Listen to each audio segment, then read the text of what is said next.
tabii ki öncelikle merhaba. 1947 İstanbul ve Samatya'ya geliş ve yerleşik bir ailenin çocuğuyum. Tabii ki aile Anadolu kaynaklı. İstanbul'a geldikten sonra da Samatya'ya sahip çıkış ve o günler bugünlerimizi getirdi.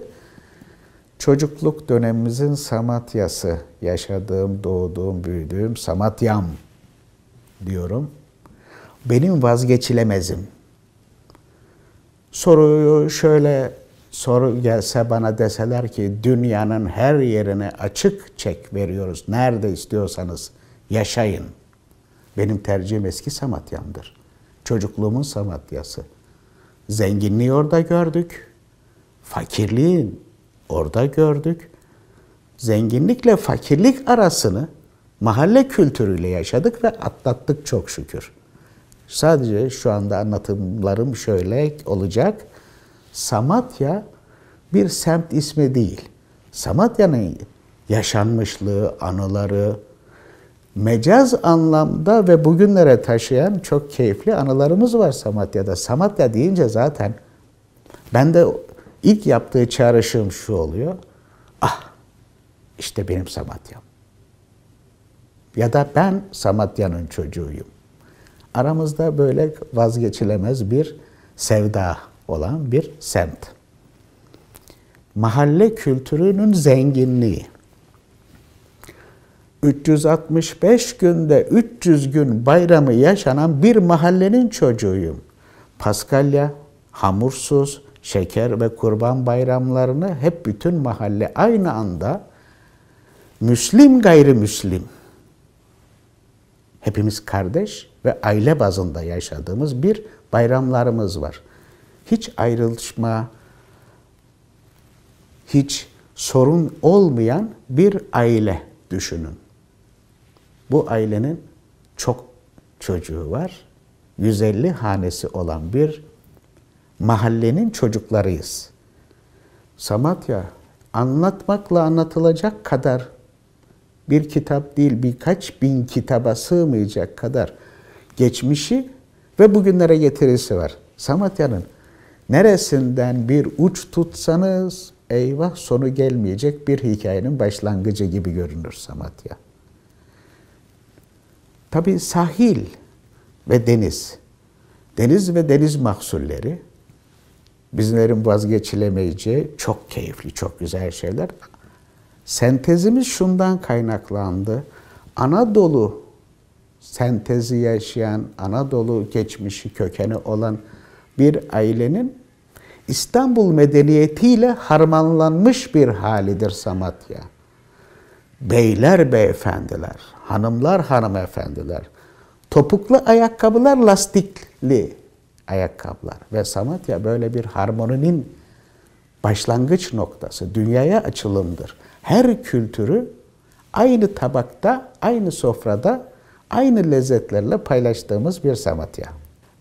Annem, babam Anadolu senteziyle, Anadolu terbiyesiyle, Anadolu örf ve adetleriyle yetişmiş ama İstanbul'a gelip ve Samatya'ya ayak uydurmuş.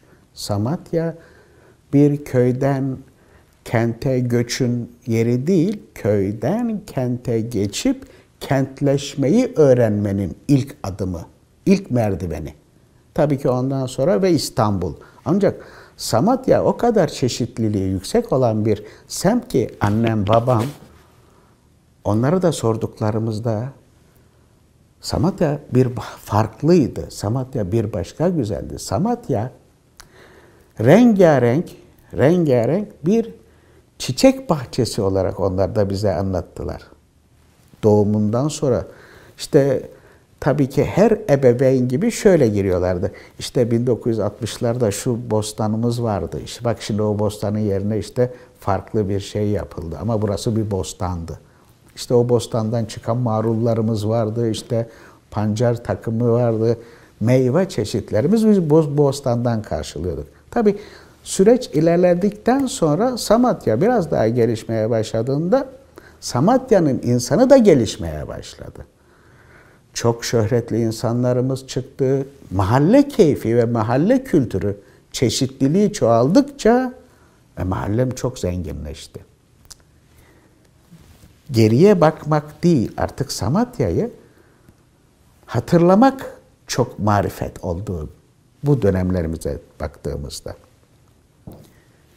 Bir mahalle kültürü dendiğinde bizim doktorlarımız fakir aile çocuklarına gönüllü bakımlı yapardı. 5 kuruş para istemeden ve ailesinin dışında kimsenin bilmeden faydası olan tabii. Bunların anlatımı şöyleydi. Onlar benim de çocuğum. Ailesinin parası yok. Ancak bu çocukların bakıma ihtiyacı var. Ve bu doktorlarımız ailenin dışında parayı hiç kimsenin haberi olmadan bütün mahallemizden toplayarak o çocuklarımızı bakımını üstlenen insanlar vardı. Bu tamamen karşılıksız duygular, tamamen samimi, tamamen ailevi gibi. Yani bahsettiğim, çalıştığım unsurum şuydu. 150 hanesi olan bir ailenin çocuklarıyız. Zenginlik had safhada, manevi açıdan. Hırsızlık yok, yalancılık yok, riyakarlık yok. Kötü olan hiçbir şey yok mahallemizde. Bu zenginlik bugünlere aksedilmesi gereken bir mirasım olarak değerlendiriyorum. Fakirlik. Tabii ki işte bu fakirliği şöyle değerlendirmek lazım. Aslında çok zengin bir mutfak kültürümüz oluştu.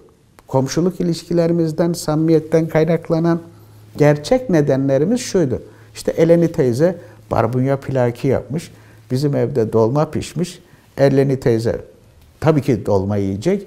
Biz tabii ki pilakiyi yiyeceğiz. İşte öteki tarafta Mişon amca çiroz yapmış, lakerda yapmış. Hepimiz ondan tadacağız. Yani her evde bir çeşit yemek pişer ama bütün mahalle paylaştıkça 14-15 çeşit soframızda yemeğimizi bulduğumuz bir semt. Paylaşımı. Biz paylaşmayı erdem bildik. Paylaşmamayı ise günah bildik. Hep bu terbiye ile büyüdüğümüzde karşımıza çıkan unsur, biz çok zenginmişiz. Gerçekten kültürlerin kaynaşması ve benim diyebildiğimiz sürece Samatya hep benim oldu. Ya mahalle komşularımızın her meslek erbabından dostlarımız var, abilerimiz var, yengelerimiz, teyzelerimiz var. Her meslek erbabı bir kere semtimizin mahalle sanatkarlarımız var. Marangozumuz var, demircimiz var,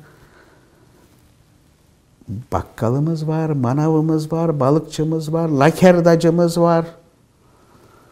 Bunun yanı sıra evlerde pişen yemekler ise zaten onlara iş bırakmıyordu. Ama işte tabii ki dam aktarıcılarımız var.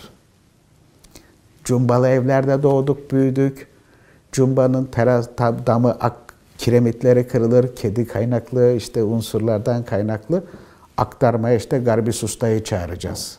Eyvah, Garbis Usta'nın işi mevsimi geldi, yağmur zamanı ne yapacağız, ne edeceğiz? Akan odamıza küçük küçük işte leğenler koyuyorduk. Garbis Usta'nın işi bitecek, başka işini bitirdikten sonra gelecek ve bizim damımızı aktaracağız ve biz de çok mutlu olacağız.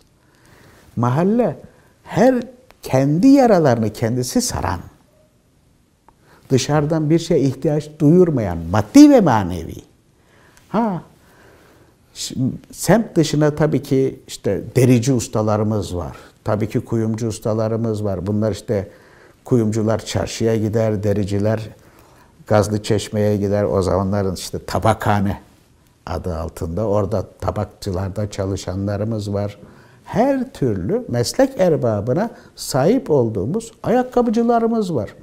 İşte Gedikpaşa takımı diyoruz. Gedikpaşa'ya gider. İşte kendi aralarında istişare, ben zenneciyim, ben saraçım, işte ben merdaneciyim. Şu anda belki anlattığım bu kelimeleri çoğunuz hatırlamıyor, çoğunuz duymamış bile, belki sözlüklerde bulunacak sözler. Ama bunlar bir meslekti. Yok mu oldu? Hayır, yok olmadı. Daha klas yerlere taşındı. İşte zennecilik dediğim kadın ayakkabısı yapanlara zenneci usta, ayakkabı ustası denir. Bunun yanı sıra her meslek erbabından insanlarımız, dostlarımız ve aynı mahallede ve tatlı sürtüşmeler. İşte sen merdaneyi işte vardolayısını böyle yapıyor musun?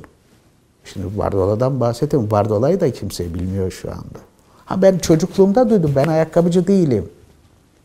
Tabii o zamanlar baktığımızda her ailenin çocukları bu muhabbetle, bu ortamda, bu kokuyla büyüdüğü için herkes usta olmak zorundaydı, okumak isteyen okumak zorundaydı. Herkes çabasını, beğendiği, sevdiği veyahut da ailesinin yönlendirilmesiyle bir meslek erbabı oldu. Ve dünya çapında oldu bu dönemin Samatya'nın çocukları, Samatya'nın insanları.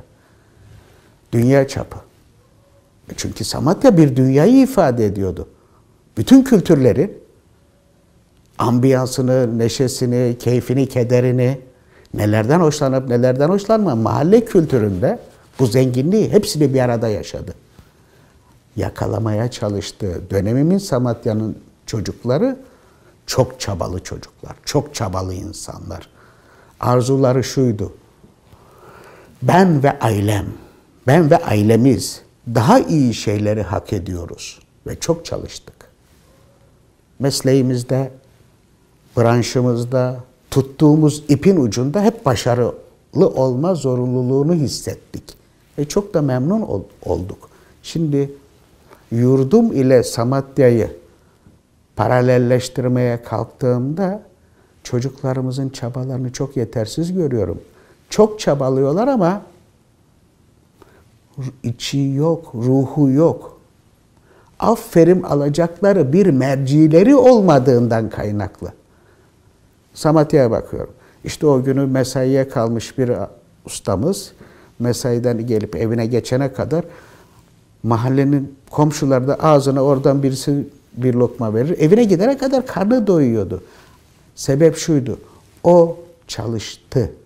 Evine gitmesine bile gerek yok. Mahalleli gene onun çalışkanlığına saygısını göstermek amaçlı. Samatya'mız deli, dolu ama içi dolu bir semt. Şimdi ailemin ben tek çocuğuyum. Başka kardeşim hiç olmadı. Fiili açıdan kardeşim olmadı. Ama bütün mahalle, ablam, kardeşim, abim, benim tek kardeş olduğumu hissettirmeyen bir ortam. Fiili olarak kardeşim yok. Ama manevi olarak ablalarım binlerce var. İşte çocukluğumuz Samatya'sı, büyükler ayrı kategori, orta yaş grubu kategori tabii. Kendi aramızda da bir hiyerarşik düzen. Bu hiyerarşik düzeni sert bir düzen olarak değil, sevgi ve saygı kaynaklı bir merdiven olarak düşünüldü hep. İşte ve bunu da getiren unsur abiler var, ablalar var. Yardımcı olmak için ellerinden geleni, maddi manevi ellerinden geleni bir kardeşinden esirgemeyecek kadar yürekli insanların bir topluluğunu düşünün. Samatya yanlış bir şey yapmadı. Samatya yanlış bir şey yapmaktan imtina etti. Samatya her şeyiyle bir bloğu bir arada barınmayı, barındırmayı ve bugünlere taşımayı becermiş bir semt. Sadece semt değil. Bahsettiğim gibi içi dolu. Tabii ki bizler de ilk okula başladık. Eğitim şart dendi. Ve Sakyan Nunyan Okulu'nda eğitime başladığımda tabii ki her insanın hayalinde unutamadığı hocaları vardır. Bizim Ballı hocamız, Türkçe hocamız hiç unutulmazlar arasındadır. Özellikle Türkçe dersimizi çok seviyoruz. Ballı hocamız sınıfımızdan içeriye gelecek. Hadi çocuklar bugün masal anlatacağım. Ve her dersimizde masal anlatarak ders bütünlerdi. Masal anlatımında Türkçeyi bize en doğru şekilde konuşmayı ve öğretmeyi bir yol tayin etti. Tabii ki işte imla hatalarımızdan kaynaklanan çocuklarım işte bakın az önce size anlattığım masalın içinde şu kelimeyi şöyle değerlendirdiğinizde işte bunun zamiri buydu, bunun sıfatı buydu olarak hep masalla bağdaştır ve biz onun derslerinden hep çok sevdik. Hem de ders gibi değil, bir samimi ortamda geçen güzel bir zaman dilimi olarak gördük.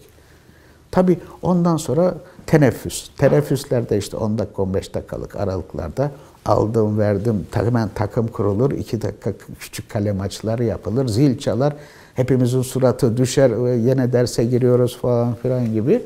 Tabii okul arkadaşlarımız da, onlar da aynı Samatya kültürü, hem mahalle kültürüyle hem aldığımız eğitimin harmonisi. Çok güzel hocalar, çok güzel eğitim sistemi. Çok sert, çok otorite ama içi dolu. Neden otorite? Neden sert? Başka türlü o dönemin dışarıda yaşadığınız hayatın rahatlığıyla içeride biraz disipline edilmesi gereken ve balans ayarını kuran hocalarımız. Onlar da bizim mahallemizin insanları. Her bir aile, çocuk o gün hasta çocuk o günü hasta okula gelemedi, öğretmeni kalkar evine gider eksiğini tamamlamak için. Ve bunun bir maddi karşılığı yok. O da benim çocuğum. Ya da gün içerisindeki yapılması gereken, eğitimindeki alması gereken dersleri hasta olan çocuğun evine hocası birini görevli kılar ve onunla beraber yolladığı bir eğitim sisteminden bahsediyorum. Karşılıksız verme. Biz karşılıksız vermeyi erdem ve yaşanması gereken zenginlik olarak gördük. O günler temelimizi bu şekilde attı ve bundan sonra da bizim farklı bir yaşam tarzı kurma şansımız yok. Çünkü çok benimsedik. Her şeyi benimsedik. Herkese benimsedik. Her rengi benimsedik ve biz renk cümbüşünün zenginliğini benimsediğimiz duygulardan kaynaklı bugünkü dünyamıza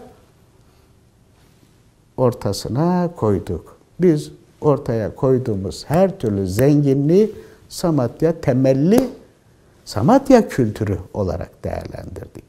Tabii ki ortaokul ilk yılımızda ilk mezun olmuş, ilk öğrencileri de bizim sınıf olan bir matematik hocamız. Mekanı cennet olsun. Bütün sınıfımız, bütün okulumuz hocamıza saygıyla diyoruz. Çünkü matematik hocamız işte yeni bir öğretmen, yeni bir okula, yeni bir sınıfa geliyor ve bizim matematik hocamız da yeni birisi. Birbirimizi sınıf olarak tanımıyoruz, hoca da bizi tanımıyor. Ancak sınıfa bir girdi. Tabii biz ilk gün öğrenci mantığı şöyle. İlk gün tanışma merasimi, tamam ilk gün matematiği atlattık. Ondan sonraki zamana bakarız falan filan gibi bir terennümdeyiz. Onun verdiği rahatlıktayız. Hayk nişan, hayatımı değiştiren adam, hayatımızı değiştiren adam. Verdiği ilk söz aklımıza, kulağımızdan hiç çözülmeyecek olan bir cümle. Çocuklar, hayat matematiktir. Ve biz o gün bugün hayatın matematik olduğunu her unsurda hocamızı yad ederek hatırlarız. İlk dersimiz bir hoca sınıfa girdi. Çocuklar merhaba, nasılsınız? Tabii çok tatlı, çok keyifli, çok enerjisi yüksek bir tonda. Biz tabii işte öğrenci, ya işte hocam ayağa kalktık, saygımızı gösterdik. Sen kimsin, sen kimsin? Herkes birbirini tahmin ettiğimiz gibi bir gelişme. İkinci ders ertesi gün biz sınıf kendi arasında konuşuyor. Hayk Hoca nasıl? Ya Hayk Hoca farklı bir neşeli gülen bir insan. Daha önceki hocalarımız da tabii ki neşeli, keyifli ama otoritesi yerini çok iyi kullanan bir öğretmen kadromuz var. Neden matematik hocamı Hayk Nişan'ı ayrı tutuyorum?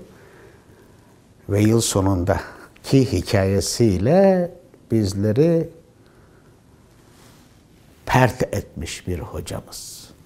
Aman yarabbi, nasıl bir matematiksiniz, nasıl bir zekasınız. İkinci derste hava böyle bir güzel sonbahar, sınıfa girdi. Biz tabii işte bekliyoruz. Şu hocanın kitaplarını alacak, bunları yapılacak, şunları yapacak. İşte ilk dönemin programını anlatacak. Tabii tahtaya yazdık. Konu matematik. Hocanın ismini yazdık. Ya dedi, çocuklar bugün hava çok güzel. Ben sizin yerinizde olsam bu saatlerde, bu havanın güzelliğinde matematik gibi sıkıcı bir ders yapar mıyım? Tabii hepimiz ağız bir. Hayır. Hadi dedi o zaman dedi çıkalım dışarıya top oynayalım. Ah! Matematik dersi ve hocamız bizi dışarıda bahçede top oynamaya çağırıyor. Tabii hepimiz de gülücükler, neşecikler hep tabii önce bir sağımıza solumuza baktık. Ama hoca söylüyor, yapacak bir şey yok. Çıktık dışarıya. Biz çocuklar top oynayacağımızı zannettik. Hocamız baktı ki paçasını sıyırdı, çoraplarının arasına koydu. Hadi bakalım dedi, takımı kuralım, bizle beraber top oynayacak. Ah! Hocam, ne yani dedi, ben dedi top oynamayacak mıyım? Tamam hocam, çok sevindik. Top oynadık, ders zili çaldı ve matematik dersi bitti top oynayarak. Allah Allah, biz bir yorum yapamıyoruz ya, matematik ve hoca bizim gibi öğrenci. Aynı bizim hissettiklerimizi hissediyor. Üçüncü ders, işte bekliyoruz matematik dersi yapacağız. Biz ilk dönem hiç matematik dersi yaptırmadı bize. Ve top oynuyoruz, muhabbet ediyoruz. Nasıl işte günler nasıl geçiyor kendi aramızda işte sınıf söyleşisi ama hiç matematik dersimiz yok. Karne zamanı geldi. Hocamız kürsüsünde oturdu. İşte karne sırası gelene ya diyor sana bir not vermem gerekiyor. Kaç vereyim?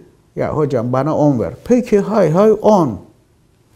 Sırası gelen karne sana kaç vereyim? Hocam bana da 10. Ya sen 9'luk öğrencisin 9.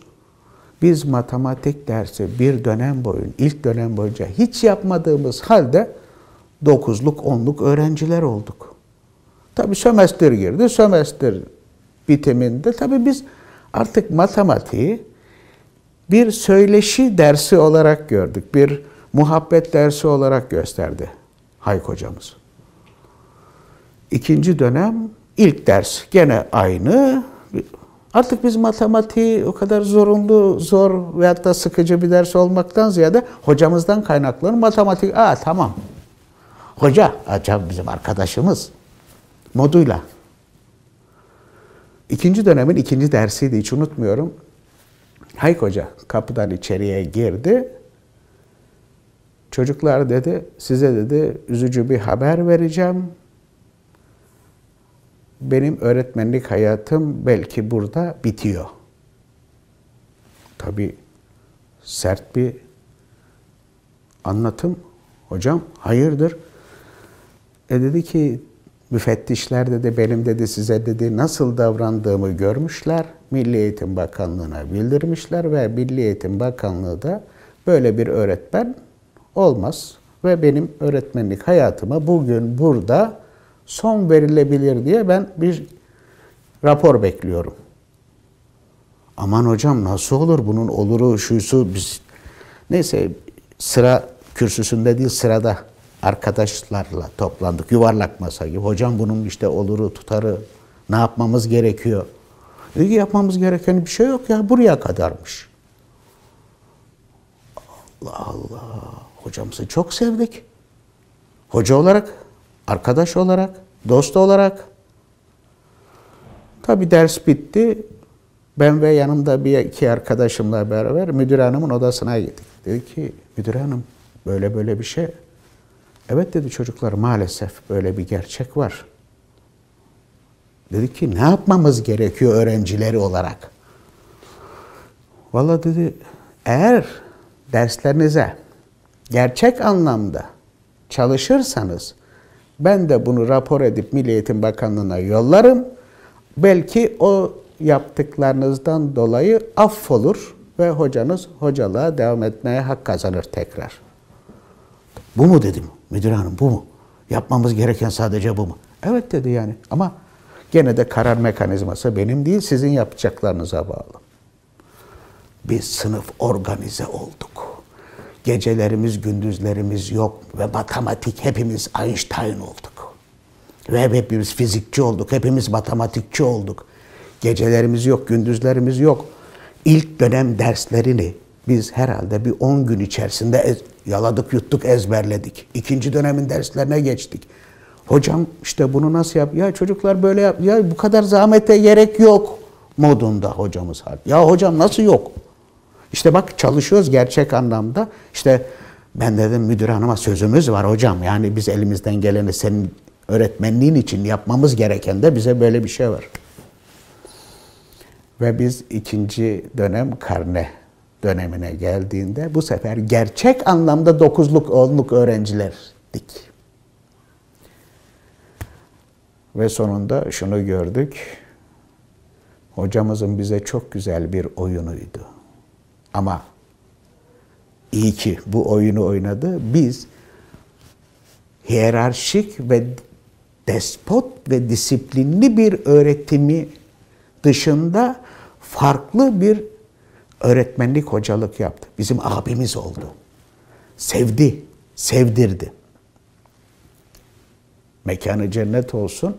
Anlatımlarımla, yaşantılarımla hep ona layık olmaya çalışan, halen bile ona layık olmaya çalışan öğrencilerinden biriyim. İyi ki hayatıma geldi. Bugün başarılarım var. Başarılarımdan kaynaklı övünç nedenlerim var. Matematik hocama, Hayk Nişan'a. Tabiri caizse eyvallah. Matematik hocamla orta okul bitmek üzereyken çağırdı. Dedi ki Haçik ne yapacaksın? Dedim hocam okumayacağım. Devam etmeyeceğim çünkü çalışma zorunluluğum var. Aile yapım, ortamım beni okumaktan ziyade bir de çok sevdiğim bir sanatım var. Peki. Maden ayarlamalarının formülünü biliyor musun? Aman hocam. Yani ustalarımız var. Ustalarımız bunları ayarlıyor. Sen biliyor musun? Hayır. Gel. Özel olarak bana maden ayarlama formüllerini anlatmıştır. Ve ben bu aldığım matematik ile çarşıya çalıştığım yerde bu sistemi kullandım ve çok daha farklı değil. Çok basit ama net sistemi yakalattı bana. Maden ayarlama, milyem ayarlama formüllerini matematik hocam Hayk Nişan'a ve geometriyi ve ben meslek olarak işte değerli taşlar konusunda kendimi çok sevdim, mesleğimi sevdim ve geometriyi sevdim. Matematik hayattır ama çizgisiz olmaz. Üstünkörü bana şunu verdi. Prizmalardan etkilen, karelerden, yuvarlaklardan, her türlü geometriden etkilenmenin genel şablonunu kucağıma verdi. Dedi ki, al sana bir cevher veriyorum, bunu ömrünün sonuna kadar en güzel şekilde nasıl işliyorsan o kadar varsın. Matematik hocamız. İlerleyen zamanlarda mesleğimde değerli taşlar konusunda uzmanlık, değerli taşlara karşı olan altyapımın temelinde de hayat matematiktir ve genel anlamda da geometridir. Matematik hocamız. İyi ki vardı. Ama hep var kalacak. O çarşıya başlangıç noktası o. Ya soruyu şöyle değerlendir. Hadi artık çarşıya gel. 9 yaşında idim. Tabii Samatya ve kültürel yapısından etkileşim ve sanata karşı olan muhabbetlerden her çocuğun etkilendiği gibi, mahallemizdeki her çocuğun etkilendiği gibi biz de sanata karşı bir etkileşim oldu. Alaylı usulle rahmetli babam ustamın yanına beni getirdiğinde hiç unutmuyorum. Çok korktum, çok heyecanlandım. Bugün dedi seni çarşıya usta yanına çırak veriyorum 9 yaşındayken. Tabii ki o zaman baba işte benim şöyle şöyle işlerim var, ben bunu sevmiyorum falan, öyle bir şey yok. Öyle bir anlatım, öyle bir hissiyat da yok. Baba formatı size sizin için en doğru şekilde bir karar verdiğinde zamana bırakılırdı ama o karara karşı çıkmak diye bir karar değildi. Rahmetli Açık Usta'mın yanına getirdi. Dedi ki Açık Usta, al sana haçıyı veriyorum. Eti senin, kemiği benim. Rahmetli ustam ilk karşılaşmamız şöyle bir baktı. Peki dedi Avedis abi. Sana kolay gelsin, güle güle. Ve ben çırak kaldım. Oturacak mıyım, kalkacak mıyım? Korku zaten, yeni bir oluşuma giriyorsunuz. Yeni bir 9 yaş. Hissiyatınız ne olabilir? Sevgiden fazla korku ve heyecan. Nasıl olacak? Ne yiyeceğim, ne içeceğim, ne iş yapacağım, nasıl olacak? Ben buradan eve nasıl gideceğim? Evden nasıl tekrar ben bir daha burayı nasıl bulacağım? Bu tedirginlik aslında. Ve mıhlayıcı Haçık Usta'nın yanına ilk gelişim, tabii ki ustam, benim allame cihanım. Sevgi saygıyla ustamı her döneminde anarım. Şu andaki mekanında da ustamın siyah beyaz resmi vardır. Her sabah ona günaydın derim. Akşam giderken iyi akşamlar usta dediğimde bile o resim bana güzel bir şey yaptıysam tebessümle bakar. Eksik bir şey yaptıysam kaşlarını çatar. Daha halen 30 yıl önce ustamı, bedeni dünyadan çekildi. 30 yıldır ben halen ustamla yaşıyorum. İşte sanat ile ilk ustamla tanışmam 1974, 73 daha doğrusu okul çıkışı. Ve 50. yıla merdiven dayanmış bir meslek hayatım. O usta, matematik hocam beni ustama hazırladı. Önüne al bu cevheri, işle usta dedi.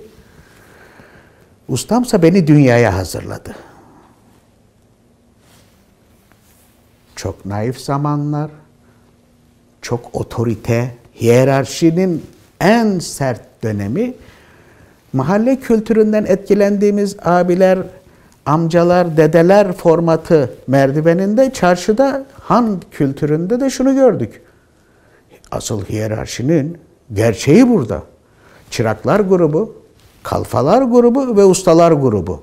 Çıraklar ustalarla muhatap olma şansı yoktu. Usta ne diyorsa onu yapma hakkı var. Ancak konuşabiliyorsa bir üst zincirin parçası kalfayla konuşabilir. Eğer kalfa çırağın isteğini yerine getiremiyorsa veyahut da ona olumlu bir şekilde aşamıyorsa kalfa ustaya diyebilirdi ki usta çırağımızın şöyle bir aktivitesi var. Buna ben karar veremedim. Biz ne yapalım? Usta yönlendirir kalfayı ve kalfa ara bağlaçtı çırak ve usta arasında. Bu hiyerarşik düzendi. ticaret değildi. Ticarethane farklı bir şey. Biz oraya çırak ve hayatın temelini almak için gittik. Ve Allah hepsinden de razı olsun. Biz halen onlarla varız. Ve han kültürü ve komşuluk ilişkileri ve temelimiz tabii ki ustalarımızın da temeli bu han kültürü ve çarşı terbiyesinin ana mekanizması ahilik terbiyesi. Sözün seneti deldiği. Aldım aldım, verdim verdim. Bu böyle olacak. Randevu saatimiz bu. Kesinlikle bunlar aşılmaması gereken ve saygı duyulması gereken unsurlardı. Ben halen 26 çırak yetiştirdim. Bunlarla her biriyle de çok övünüyorum. Onlar da aynı mekanizmadan, aynı tedrisattan, aynı terbiye ile altyapıları oluştu. Ama tabii ki jenerasyon değişiyor. Değişirken de onlar zamana ayak uydurarak ama altyapıları bu olmak kaydıyla onlar da kendilerine güzel bir sanatsal dünya kurdular, çalışıyorlar. Güzel mevkilere geldiler. Ama düzen ve tertip ile temelimizde hiyerarşik düzenden bahsettiğimizde çok katı gidiyoruz. Hayır, katı değil. Çocukluk döneminde aşılması gereken olmazsa olmazlar arasında olan bir sistem. Güncel dünyaya baktığımda işte mesleki olarak meslek okulları, üniversiteler, üniversitelerin kolları, yetiştirilmek üzere olan insanlar, gençler, bunlar çok güzel. Ama içinde ruhu eksik. Bu anlatmaya çalıştığım unsur şu, ben kendi çocuğumu dahi hem teorik hem pratik yetiştirdim. Yetişmesi gereken dönemlerinde eksik kalıyorsa, ileriki yaşlarında çok zor toparlayabilecekleri büyük bir boşluk yaratacağına inandım. Ben de öyle büyüdüm. Öyle yetiştim, öyle yetiştirdim.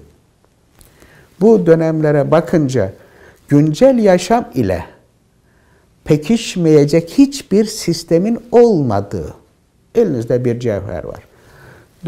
Sisteminiz ne gerekiyor? İşte güzel tıraşlamanız gerekiyor ve sisteminiz bu. Güncel yaşam onu farklı bir şekilde ama eninde sonunda o tıraşlanması gereken bir cevher. Birisi böyle, geçmiş dönem, bugünkü dönem şu şekil, gelecekteki dönem belki daha farklı şekil ama altyapı, çekirdek yapı tamamen söz, çalışma ve işe olan sevda. Aslında o iş bile değil. O sizi siz yapan hayatınızın yegane deresi diyorum. O akmazsa siz zaten hiçbir şeysiniz. İçini doldurmadığınız bir dünya. Sadece iş olarak gördüğünüz, sadece zincirin bir halkası olabilirsiniz. Kendinizi ifade etmek için en güzel, en geçerli yöntem sanat. Sanat masum bir şey gibi bir kelimeyle bağdaştırılamaz diyorum. İçini ne kadar doldurduysanız sevgiyle, çalışmayla, disiplinli bir çalışmayla, öngörüyle ve dünyaya açılımla işte siz o zaman sizsiniz. Sizi siz yapan unsur işte fiziki yapınızdır, şudur, budur ya da aile geçmiş. Onlar değil, onlar değil. Dünyaya ne kadar değer verdiyseniz, ne kadar bedel ödediyseniz siz o kadarsınız. İşte sanat benim için böyle ulvi bir davranış. Kişiyi mutlu eder. Kime hizmet ettiği çok önemlidir. Anlayabilen, anlayamayan da zaten öyle bir unsur yok. İnsanlar mücevher sektöründe şöyle bir kavram var. Ben bunu çok beğendim ama ben beğenmedim. Bu böyle bir şey kabul etme şansı yoktur bir sanatçının. Kişiyle özdeşleşmeli, her bir zerresi, her bir milimine kadar olarak değerlendirilir. Misafirlerimiz gelip şu unsur, bu unsur, lütfen bana bırakın. Ben size sizin için en güzelini yapmaya çalışacağım. Tabii ki zaman içerisinde sizin fikirlerinizi de alacağım. Müsait misiniz? Hay hay. Ve beğenilmeyen ve benim beğenmediğim hiçbir şey dünyaya doğmadı. Sanat bir ritüeldir. Hep böyle gördük. Sanat bir imandır. İmanı güçlü insanlar ne kadar güzel şeyler yapar, sanatçı aynı moddadır. Bu benim sanatımda da, farklı sanat kollarında da, dünyada sanat ile ilişkisi olmayan 8,5 milyar nüfusta hiçbir Allah'ın kulu yoktur. İçinde her insanın bir sanatsal, onu sıcak tutan damarı vardır. Onunla kendini rehabilite eder. Birisi resim yaparak çok mutlu olur ama sanat yapıyor. Güncel yaşam belki arkeolog, belki işte bir müzisyen, belki farklı bir şeyle uğraşıyor ama resmi çok seviyor. Onunla mutlu, işte o anda kendini rehabilite ediyor. Attığı her fırçada içindeki zehri fırçaya vurur. Birisi örgü yapmayı çok sever. Kendini onunla mutlu eder. Ama işte mutluluk kaynağıdır sanat. Sanatın kaynaklarının aslı da dünü bugüne, bugünü de yarına taşıyan bir unsur. İnsanoğlu dününü bilecek. Bugünle yaşayacak. Buraya kadar çok güzel. Ama yarına devretmediği sürece o sanatçı değil. O kendini mutlu etmeye çalışan insan. O sanatçı bıraktıklarıyla yaşayanlar. Az önce hocalarımızın bize verdiği nasihatlerle gelişimiz, gelmeye çalıştığımız ama bir de geleceğe aktarımız. Çırak. Sanatçı çırak yetiştirmek zorunda. Geleceğe devretmez ise ben ona usta demiyorum. Usta çırak yetiştirmek zorunda. Ki bizim aldığımız her terbiyede, her usta handa, tabii ki o dönem, çocuklığımız dönemi hepsine saygıyla, işte ustalarımız kendi aralarında konuşurken biz can kulağıyla dinlediğimiz anlar. İşte Norer Usta'nın yanında bir çırak var, bayağı yetenekli bir çocuk. Bu çocuğa hepimiz dikkat etmemiz lazım. Bizim farklı bir ustanın yanında yetişen bir çırak. Ama biz kıskandık o çırağı. Çıraklık dönemimizde o çırağı kıskandık. Neden? Ustalar bu adamdan bahsediyor. Bu çocuk güzel bir şeyler yapıyor. Gidiyorduk onu takip ediyorduk. Ne yapıyor? Sadece usta, öğretmen değil.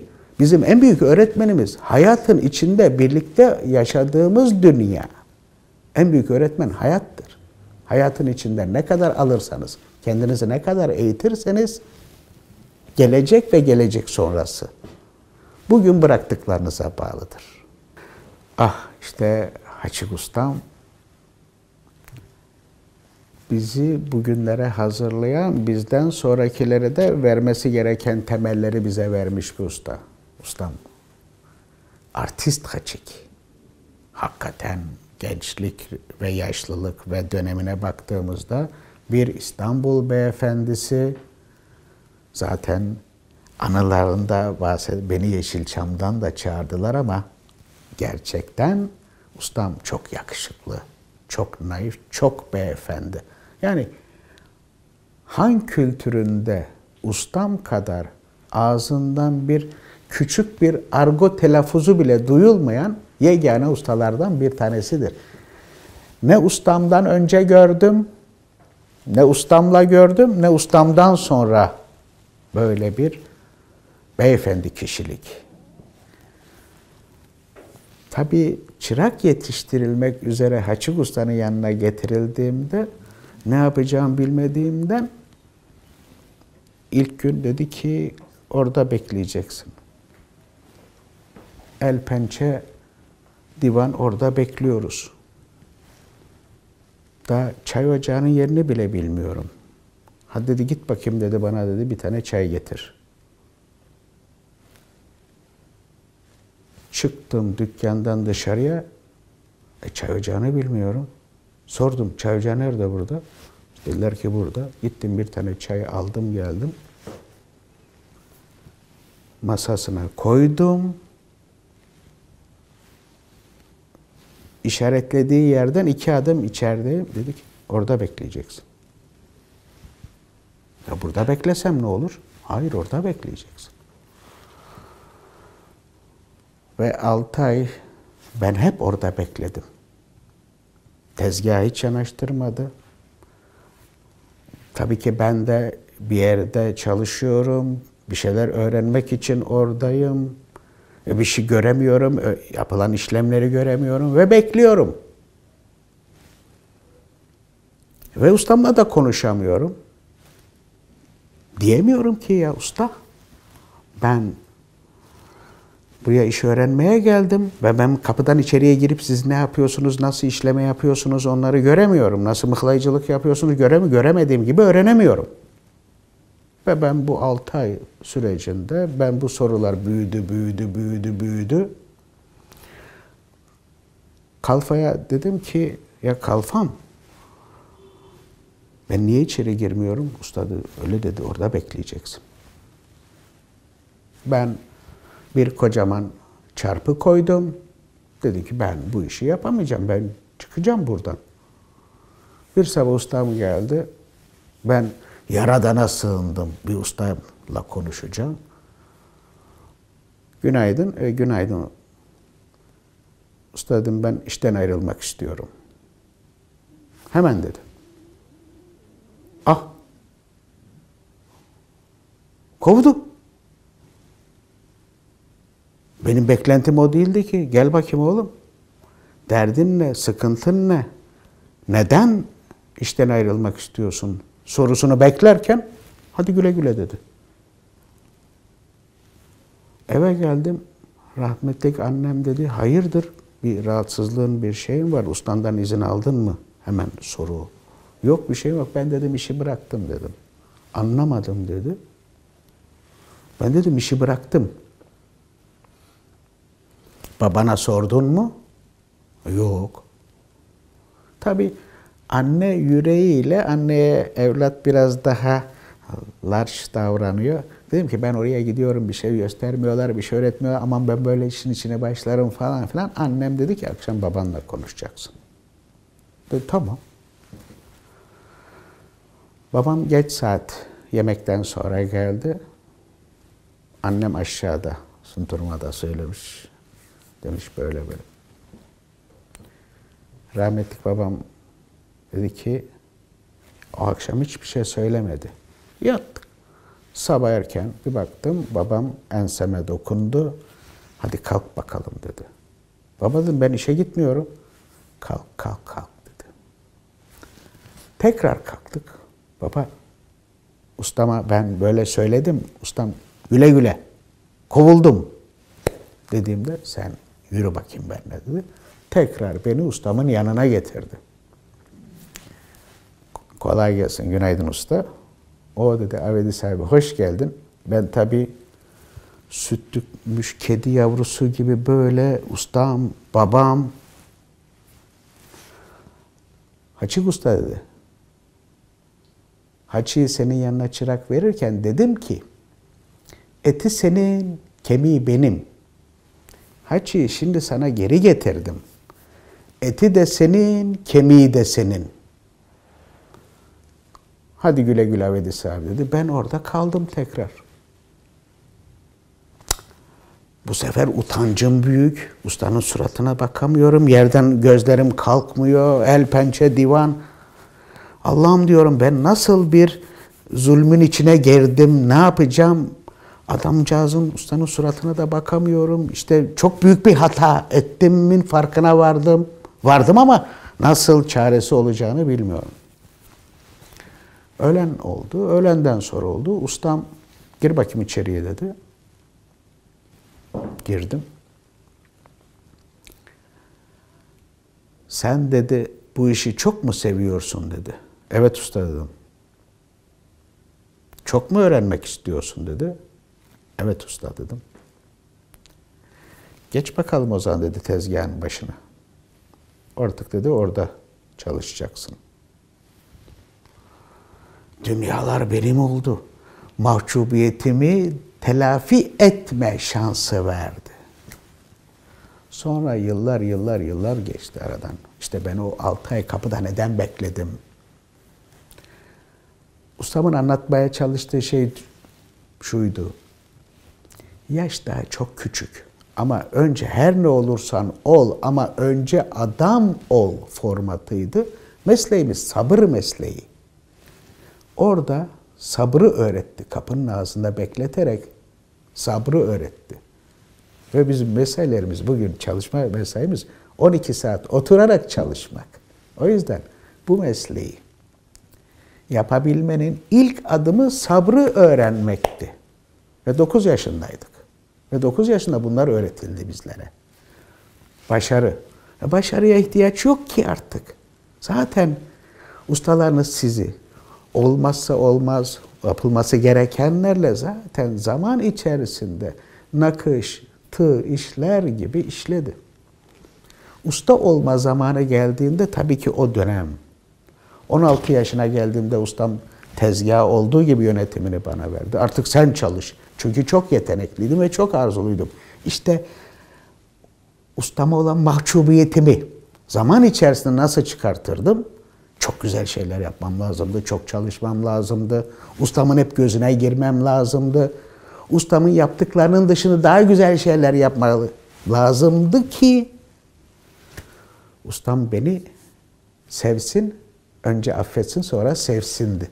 Ama farkında olmadan biz yürümemiz gerektiği bir zaman diliminde biz non-stop koşmayı öğrenmişiz.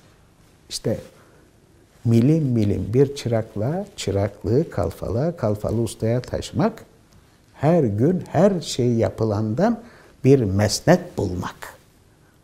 Böyle yetiştik. 16 yaşında çok keyifli işler yapmaya başladım. Bir gün ustam geldi dedi ki, sen kalfa oldun biliyorsun. Evet, siz verdiniz usta.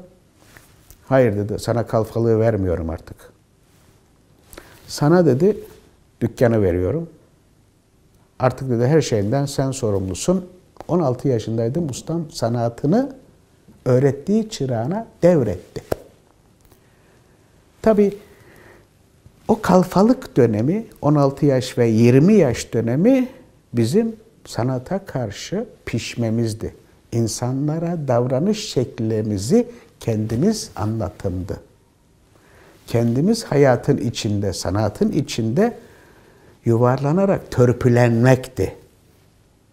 Hiçbir usta bugün 16 yaşında bir gence, bir çocuk diyebileceğim yaşta dükkanı devretmez. Ama nasıl koşmuşum ben de bilmiyorum ki ustamın gözünden kaçmamış ve devretti. Askerliğimizi yaptık. Geldik ustamızın yanında tekrar işe başladık. Ustama sormaya çalışıyorum. Usta ben ustalık yapabilir miyim? Bu 2 ay ustamın yanında kaldım da hep bu sorularla ustama nasıl açılacağım, nasıl en doğru zamanda, en doğru şekilde nasıl anlatacağım tedirginliğe başladı. Bir gün ustama dedim ki, usta müsait misiniz, konuşabilir miyim? Tabii oğlum dedi. Müsaadeniz varsa dedim, ben ustalık yapmak istiyorum. Akşam dedi evime gel. Tamam usta. Akşam evine gittim. Rahmetli eşi işte hazırlık yapmış. Bak dedi Haço dedi. Yengenle konuştum. Yengen sana yemek hazırladı, sofra hazırladı. Bu senin ustalığa ilk geçiş yemeğin olsun istedim. Artık ustalık yapabilirsin. Ama arkanda hep ben olacağım. Her yaptığın güzel şeyde yanındayım. Her yaptığın yanlışta eleştireceğim. Çünkü sen güzel bir usta yetiştin. Yaptıklarınla değil, yapacaklarınla beni anlatacaksın. Ve ben ve dönemim ustamızın izni olmadan usta olma hakkınız yoktu, usta olma şansınız yoktu. Çünkü onun ismiyle siz vardınız, onun ismini taşıyacaktınız. Çok hassastır. Kendi ismini birine devretmenin önce altyapısı için yıllar harcıyor bir usta. Bir çırağı yetiştiriyor ve getirdiği nokta. Diyor ki, Bu ustadır. Ve ertesi gün dükkanda hadi bakalım Haço dedi. Bir çarşıda gezeceğiz. İş yaptığımız kuyumculara gittik. Beni anlatıyor. Çırağımdı, kalfam oldu. Artık çırağım Haçik ustadır. Benden onaylıdır. Onay olmayan bir çırak, bir kalfa dükkan açtığı zaman iş bulma şansı yok. Ustasının onayıyla tanıştırılması lazımdı. İşte ahiliğin de getirdiği peştemal usulü. Biz bunlarla çok zor gibi gözüken aslında çok zengin bir kültürün taşıyıcısı olduk. Çok şükür ben de o kültürü çıraklarıma empoze ettim. Onlar da güncel yaşamla aldıkları terbiyeyi harmanladılar. Onlar da güzel yerlere geliyorlar.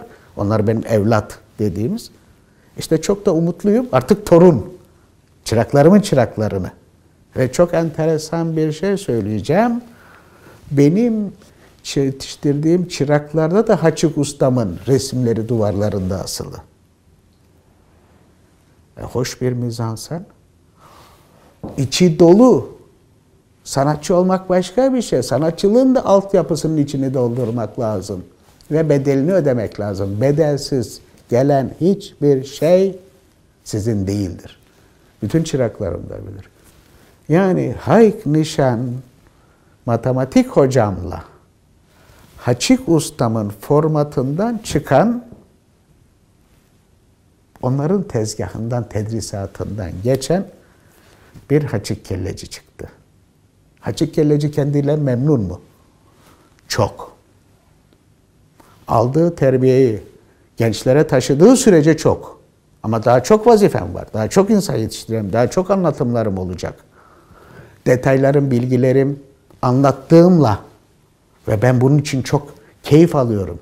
Gene bu yaşımda içimi dolduruyorum. Halen yaşam ve içi dolmuş.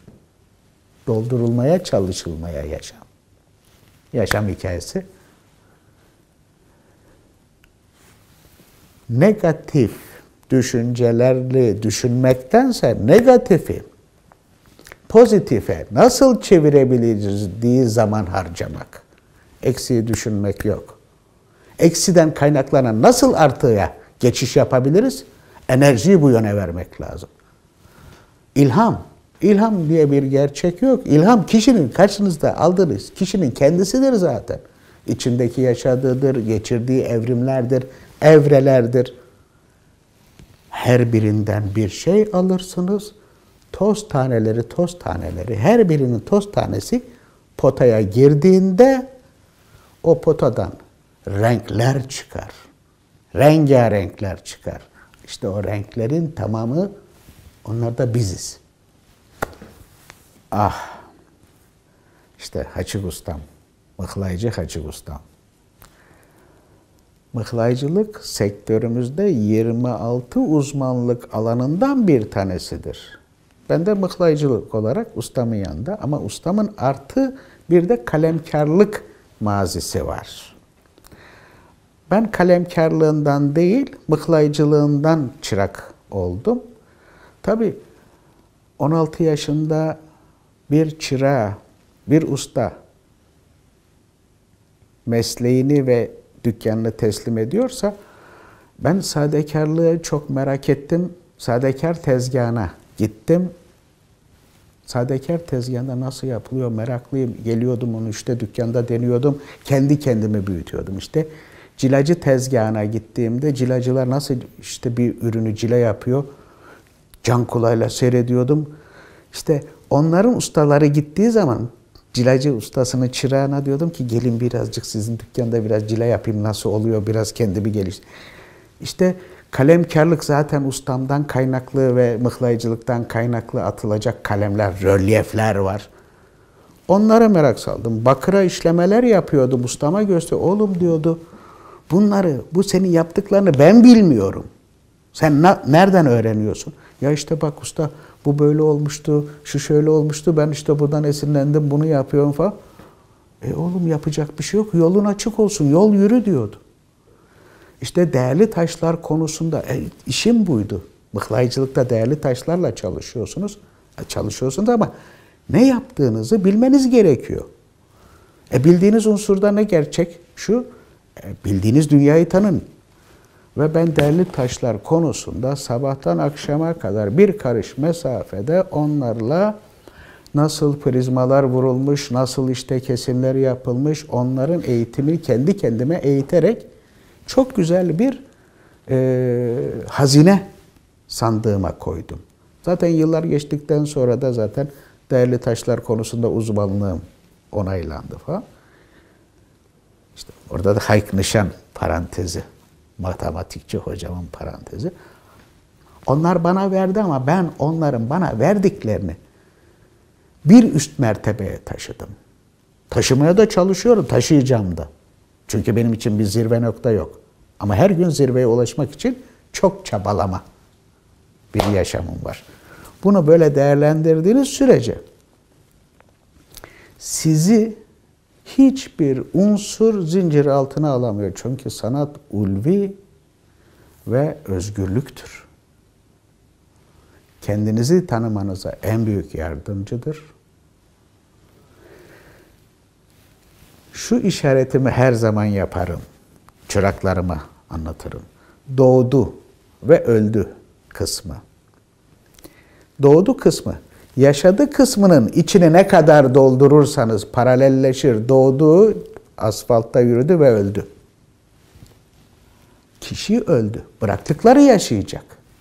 Ama içini ne kadar doldurursanız sizden sonraki nesiller onu çok rahat taşıyabilecek. Anlatımınızla, yaptıklarınızla, sizden aldıkları enerjiyle, sizin bıraktıklarınızı nasıl yaptıkları soru işaretlerini onlara da bırakıyoruz.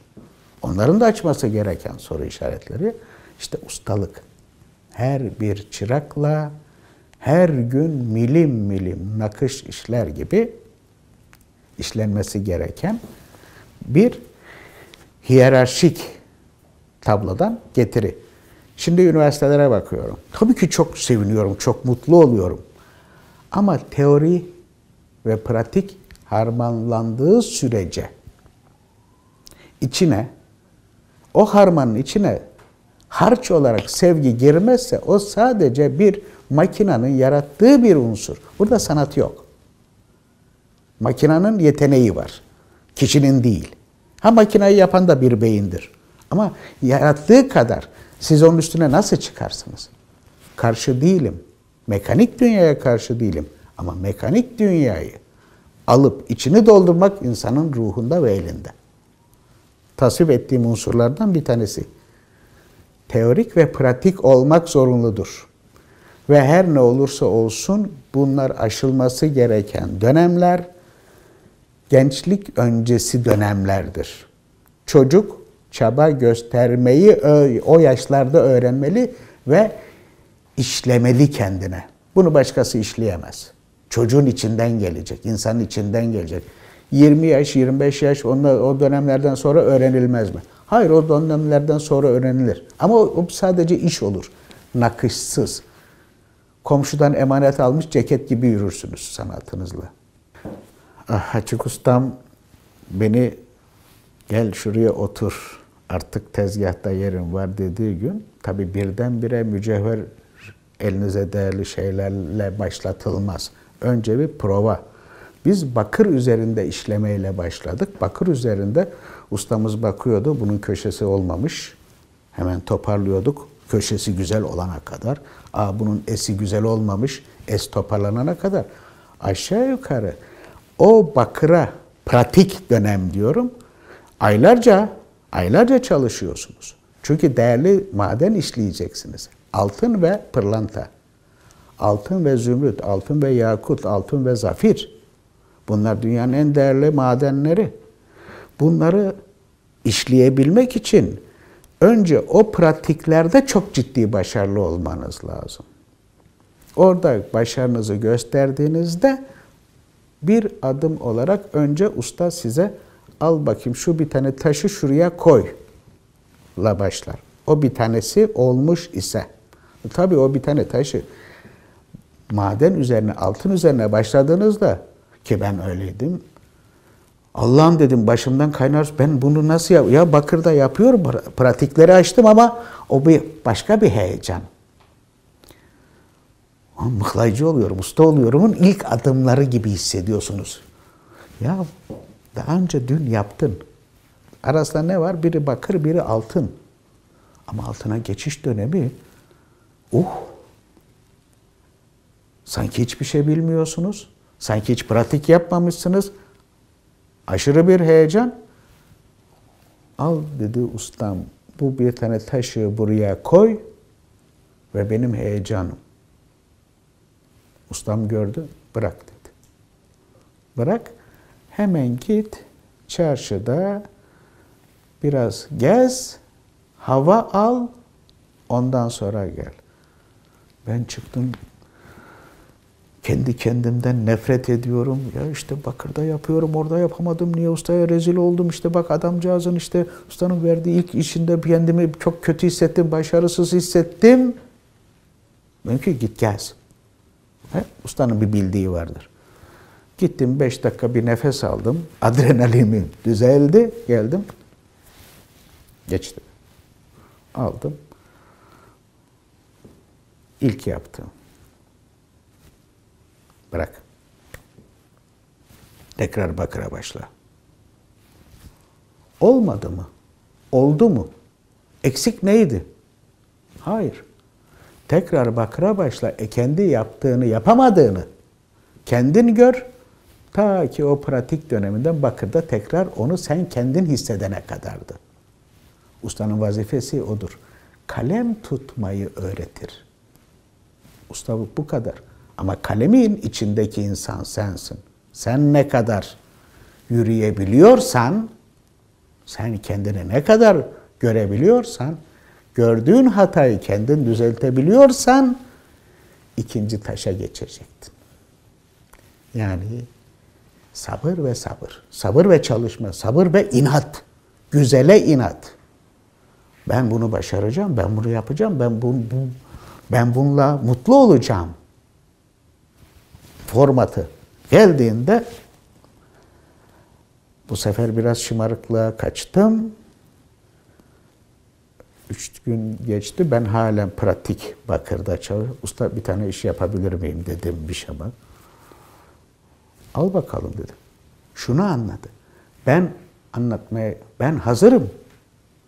O ilk yaptığımda değil, ilk yapamadığımda ne eksik yaptığımı 2 gün, 3 gün zarfında ben gördüm. İkinci işi istiyorum. O hatayı yapmayacağım. Al bakalım. Yaptım, baktı. Dedi. Bu ilkinden biraz daha iyi ama değil. Tekrar bakır. Her unsur, her bir merdiven atlayışı bir adım öteye giderken 2 adım geriden sizi sağlıklılığa itiyor. 2. adım ileriye gitmenin 4 adım gerisi olmalı. Ve biz böyle pişirildik. Ne zaman tam randımanlı tezgah çalışmaya başladığımda işte güzel şeyler yapıyorum. Her tezgahtan esinleniyorum. Farklı unsur işle yapan insanlardan etkileniyorum. Geliyorum bunu dükkanda sanatıma yansıtıyorum. Usta bu olmuş mu? Olmuş. Dönem itibariyle ben, Hacı Ustam ve diğer tüm üretici adı altında bugün ustalarımız hiçbir zaman biz 10 üzerinden 10 alamadık. Ve alabileceğimiz en yüksek 10 üzerinden 9'du. Tabii aradan ve 9'u aldım. Ve aradan yıllar geçti. Ustam. Usta dedim bir şey sorabilir miyim? Dükkancı oldum, usta oldum. O zaman işte ustamla konuşmaya hak kazandım. Usta dedim neden hiç 10 üzerinden 10 vermediniz? 16 yaşında bana her şeyi verdiniz. O 10 üzerinden bir eksik, o da dedi ustalık hakkıdır. Ve ben de çıraklarıma hiç 10 üzerinden 10 vermedim. 10 üzerinden 11 verdiklerim var. O davranış şekliydi. Kişinin neden hoşlandığı, yani kırbaçı nereden vuracağını bilmekti. Bir anlayışı olan insana bakıyorsunuz, birini çok disipline tutarsanız yürür. Birisini rahat bırakarsanız yürür. İşte ustalık, ustamın tabiriyle, ne zaman usta olduğunu anlayacaksın, çırak yetiştirdiğin zaman usta olduğunu anlayacaksındı. Peki nasıl usta olunur? Çırak geldiğinde elini ağzından içeriye sokacaksın, karnındaki yeteneği çekip çıkartıp çırağın kucağına vereceksin. O nasıl işleneceğini, çünkü kendi parçası. Ondan başka hiç kimse bilemez. Çırak yetiştirmek farklı ama çok meşakkatli. Yani okul hayatı sınırlı. İşte şu dönemde işte 15 yaşına kadar işte lise, şu. Ama bizim çırak yetiştirmek konusunda sınırlarımız yok. Usta ustadır, çırak çıraktır. Ama usta çırağına her zaman da yardımcı olmakla mükelleftir. Şimdi çıraklarım gelir. Ya usta şurada zorlanıyorum. Sen daha halen benim çırağımsın. Benim senden artık öğrenmem gereken şeyler varken sen bana geliyorsun, diyorsun ki usta bunu bana yardımcı ol, öğret bana. Ben sana bunu öğretmiyorum. Güle güle. Kendin öğreneceksin. Tabii 10 dakika sonra telefon açıyorum, çağırıyorum. Gel bakayım gel. Fazlası zorlamayayım seni. Bak asıl formül böyle girersen böyle olur formülleri. Öğrenmek ve öğretmek. Ve bunlar için insanların gerçek anlamda çok çalışması gereken bir zaman. Yani ustalığımızda yaptığımız anlatımlar şuydu. Herkes gün içerisinde mesaisini tamamlar. Ya mesaisini tamamlar, dükkanını ya da dükkanını kapatır. Ondan sonraki hayatı kendisine aittir. Sosyal hayatına aittir. Sanatçının öyle bir gerçeği yok. Sanatçının şu gerçeği var. Dükkan kapandıktan sonra ustanın işi başlar. Sanatçının işi başlar. Çünkü el ayak çekilir. Herkes sorumluluğu olduğu evlerine gider, oraya gider. Usta düşünür. Ben bugün ne yaptım? Şu dilimleri güzel. Burada bu eksikti. Bu eksiği nasıl giderim? İşte sabahlar olmuyor. Sabahlara kadar usta o eksikliğini yarına toparlamakla mükelleftir ve mesaisi bitmez. Bunu hissetmek lazım. O bir iş değil. O bir yaşam biçimi. Hayatın kaynağı bana göre. Evet, sanata başladığımızda ustamızın al bu bir taşı yap dediğinde tabii ki o heyecanları yaşadık. İşte o sınıfı ilk başlama, mücevhere başlama standardı rastlama adı altında bir ilk merdiven. İkinci merdiven güverse çıkartmaktı. Yani taşı zemine oturttuğunuzda o rastlama, güverse ise kalem ile madeni taşın üstüne kapatmak. Taşın sağlamlılığını sunmak. Üçüncü aşama ise ayıklama. Yani taşı kalem atarak o güverselerin kenarlarını temizleyerek taşı en sağlıklı şekilde, en güzel şekilde ortaya çıkartma. Ve ondan sonra zaten mıhlama sonuçlanır. Güverseler basılır. Küçük detayları olmak kaydıyla işte kaynatması olur, şusu olur, busu olur ve cilaya hazır hale gelir. Ondan sonra işlem cila ve rodyum kısmına gelir. Beyaz altınsa rodyum, platinse cila, sarı altınsa cila ve mine ise farklı bir şey. Minecilik de bizim yeteneklerimizin dahilinde olan bir şey. Osmanlı tezgahlarının mıhlayıcılık dendiğinde ilk akla gelen 3 unsur: rastlama, güverse ve ayıklama formatı. Ondan sonraki devam eden farklı uzmanlık alanı isteyen işler. Bunları öğrenmek, bunları keyifle, tabii her bir keyif aldığınız, bugün keyif aldığınızın ödenmiş bedelleri var. O güverse çıkartmak, o madeni taşın üstüne ezmek. Güverse farklı bir unsur. Eğer güverse ya da rastlama güzel değilse güverse çıkmaz. Rastlama güzel, güverse güzel değilse ayıklamaya geçilmez. Yani hepsi çok ciddi bir kalfalık ve ustalık eseri olmak zorunda. Her bir ustanın dediğinde al bu taşı buraya rastla bakalım dediğinde o ilk ayak. Oraya geçince ikinci ayağa geçiyorsunuz. Madeni taşın üstüne eziyorsunuz. O güverse. Bu sefer o ezilmeden kaynaklı cevher, mücevher olması için o taşın ortaya en doğru şekilde, en güzel şekilde, en kaliteli şekilde çıkması da attığınız kalem ayıklama. Bunlar olduğu sürece en güzel unsur taşın nasıl en güzel şekilde montürün üzerinde en sağlıklı şekilde nasıl göründüğüydü. İşte bu da ustalık, işte işe başlamadan onun finish halini görmek. Rahmetli usta derdi, işe bak, kafanda bitirmeden o işe başlama. Önce kafanda bitecek. Yani şimdiki güncel dünya, önce projeyi gör, projeyi bitir, ana sentezi de gör, ondan sonra temel at. Aldığımız terbiyenin temelinde de bu var. Rastlama kısmında belli bir zaman çalışmanız gerekir. O zaman diliminde kendinizi en iyiye getirdikten sonra güverse çıkartmaya, ikinci sınıfı işlemeye geçiş ve belli bir zaman sonra da ayıklamaya geçiş süreci. Yani kısaca yetenekler dahilinde aşağı yukarı 2,5-3 yıl süren bir aşama. Tabii işlerinde bakarken bir gün işte rahmetli ustam neden güverse kelimesi etsem bu aklıma geliyor. Güverseyi çıkartırken maden çok sert, kalem kaçtı, elimi yardı, elimden kanlar akıyor.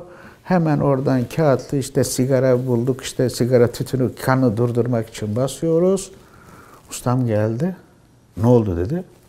Dedim usta işte güverse çıkartırken kalem kaçtı, elim yarıldı. Baktı.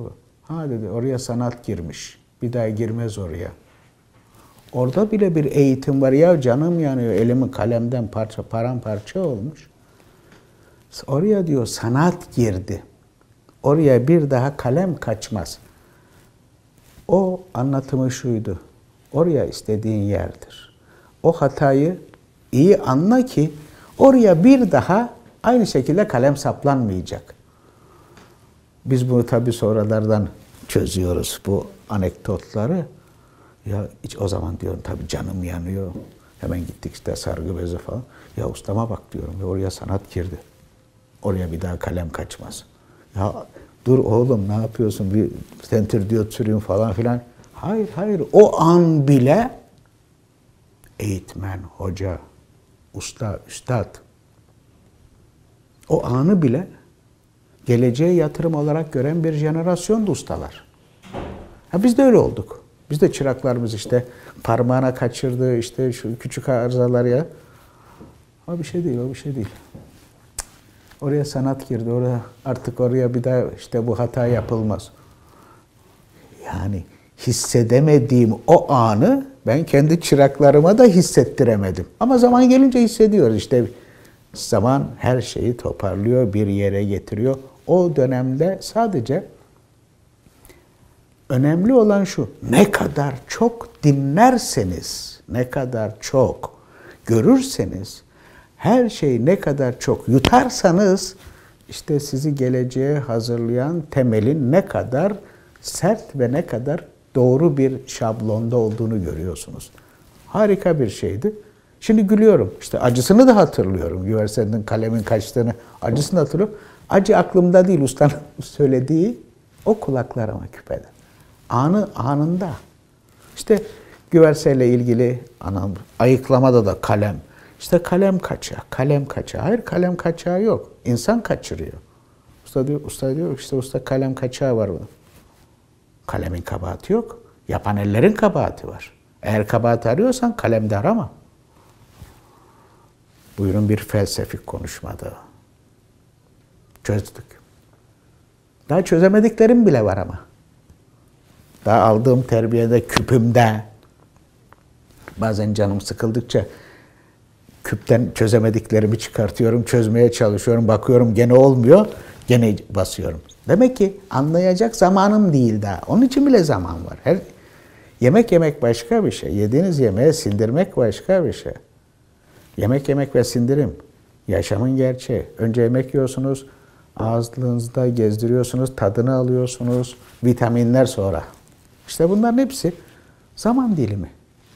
Zamanla mesleği, zamanla yaşamı dengeli tutmaktır. Yaşam sanatı. O yüzden bu yaşam hakkı ve yaşam sanatına en az hırpalanarak en doğru ve en doğru şekilde gelmek istediğiniz bir güzergah. Bu bizim yolumuz.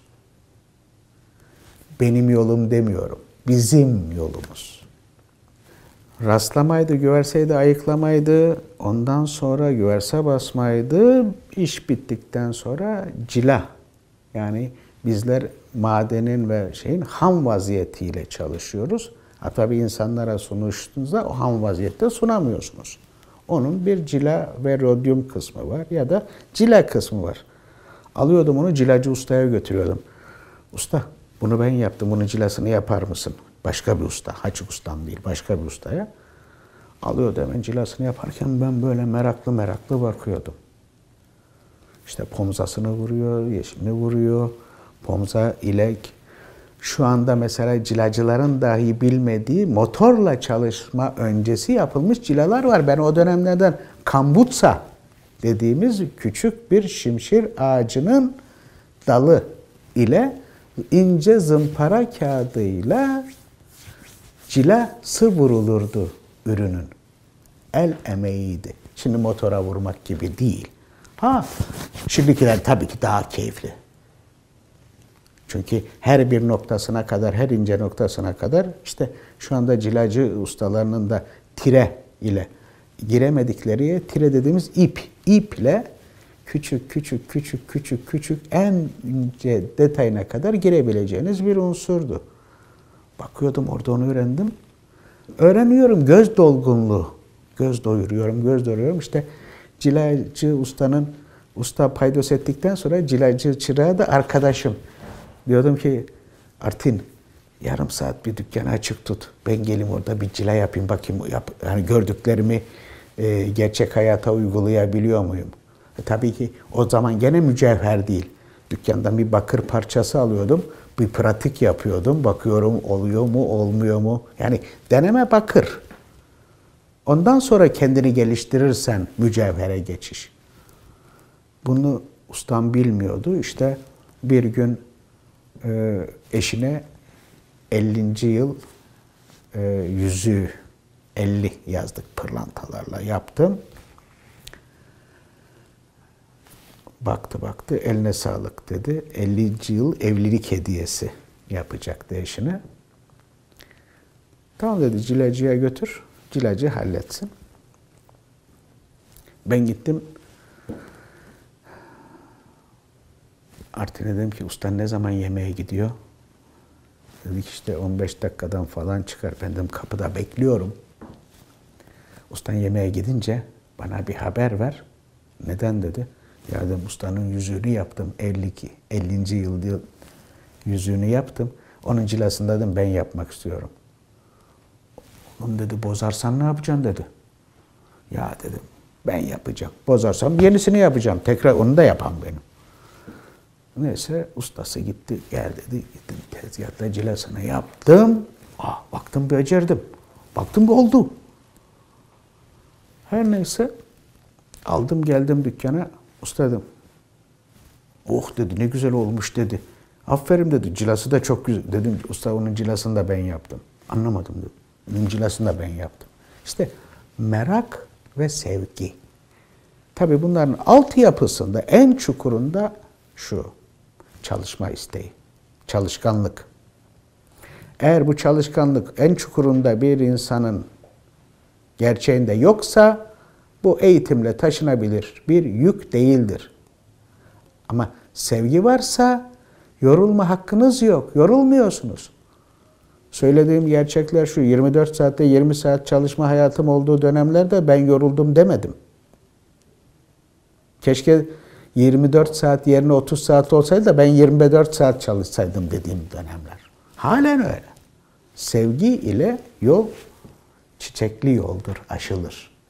Sevgisiz yol her zaman çıkmaz duvarla karşılaşır. Formatımız bu.